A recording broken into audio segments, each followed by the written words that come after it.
একটি মাত্র লাইন দিয়ে যদি আমরা সুন্দর একটি ডিজাইন তৈরি করতে পারি তাহলে ক্ষতি কী, এবং সেই ডিজাইনটি যদি হয় অনেক বেশি ইউনিক, এবং এই ডিজাইনগুলোর কিভাবে করছি এই বিষয়গুলো কিন্তু সহজে অনেকেই বুঝতে পারবে না। তো এই ভিডিওয়ে আমি আজকে শেয়ার করতেছি। তো আমি যদি একটা লাইন টুল এখানে নিই, একটা লাইন টেনে নেওয়ার পর এখানে স্ট্রোকটা একটু বাড়াই দিব, আর এখানে দিব হচ্ছে গ্রেডিয়েন্ট কালার ইউজ করার কারণে এখানে অনেক কালার মিক্স থাকবে এবং দেখতে অনেক সুন্দর লাগবে।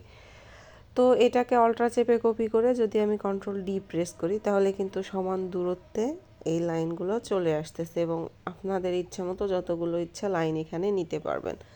দেন এই লাইনগুলো সবগুলো সিলেক্ট করার পর অবজেক্ট থেকে ব্লেন্ডের নিচে যে অপশন আছে সেটাতে ক্লিক করার পর মেক উইথ মেশ এখানে ক্লিক করার পর যা আছে তা কিন্তু ডিফল্ট রেখে ওকে করে দিছি।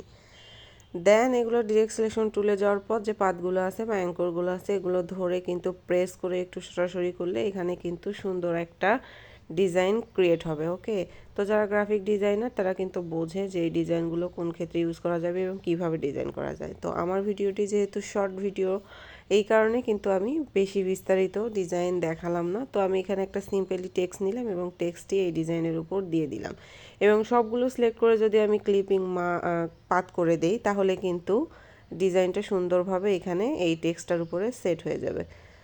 তো এইভাবে কিন্তু আমরা অনেক ডিজাইনই করতে পারি। সো আমি কিন্তু খুবই শর্ট টাইমের মধ্যে এই সিম্পল ডিজাইনটা করে দেখালাম, আপনারা কিন্তু ব্যবহার করতে